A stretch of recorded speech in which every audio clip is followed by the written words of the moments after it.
తీసుకెళ్తున్నారో చూడండి. మీరు దాడి చేసి గాయపరిచి రక్తాన్ని కళ్ళ చూసి ఏ రకంగా బయటికి తీసుకెళ్తున్నారో ఒకసారి చూడాలి అని చెప్పని దీని ద్వారా ఈ రాష్ట్రంలో జరుగుతున్నటువంటి పరిపాలన, ఈ రాష్ట్రంలో జరుగుతున్నటువంటి అరాచకాలు, ఈ రాష్ట్రంలో మహిళా ప్రజాప్రతినిధుల పట్ల తెలుగుదేశం గూండాలు వ్యవహరిస్తున్నటువంటి తీరుని వీరందరూ కూడా మీ ద్వారా ఆంధ్రప్రదేశ్ ప్రజలందరూ చూడాలి అని చెప్పని కోరుతా ఉన్నాం. ఎందుకని ఈ రకంగా ఒక ఎన్నిక జరుగుతూ ఉంటే పోలీసులు చేయాల్సిన పని పోలీసులు చేయాలి, రెవెన్యూ యంత్రాంగం చేయాల్సినటువంటి పని రెవెన్యూ యంత్రాంగం చేయాలి, ఎన్నికల కమిషన్ చేయాల్సినటువంటి పని ఎన్నికల కమిషన్ చేయాలి. అటు పోలీసులు కళ్లు మూసుకుని, కలెక్టర్లు కళ్లు మూసుకుని, అలాగే ఎన్నికల కమిషన్ కూడా నిశ్చేష్టంగా మారిపోయింది. కాబట్టి దీన్ని తీవ్రంగా ఖండిస్తా ఉన్నాం.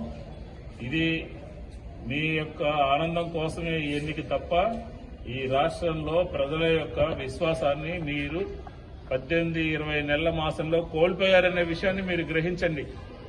ఆ విషయాన్ని గ్రహించండి. అంతే తప్ప సంఖ్యాబలంగా మాకు అత్యధికమైనటువంటి మెజార్టీలు ఉన్న చోట కూడా ఇలాంటి అప్రజాస్వామిక విధానాల ద్వారా మీరు అది సాధించుకున్నాము అని చెప్పని ఒక ఆత్మసంతృప్తిలో ఉన్నప్పటికీ కూడా ఈ రాష్ట్రంలో ప్రజలందరూ కూడా మీరు చేస్తున్నటువంటి కార్యక్రమాలన్నింటినీ కూడా గమనిస్తా ఉన్నారు. ఎన్నికల కమిషన్ తలుపు తట్టాము. ఎన్నికల కమిషన్ కి 2 నియోజకవర్గాల్లో ఈ రోజు జరిగినటువంటి దీని మీద వాళ్ళకి రిప్రజెంటేషన్ ఇవ్వడం జరిగింది. లేకపోతే న్యాయపరమైనటువంటి కార్యక్రమాన్ని కూడా వైఎస్ఆర్ కాంగ్రెస్ పార్టీ తీసుకోవడం జరుగుతుంది. డీజీపీ గారి దృష్టికి కూడా ఇక్కడ నుంచి మేము డీజీపీ గారి దగ్గర కూడా వెళ్తాం.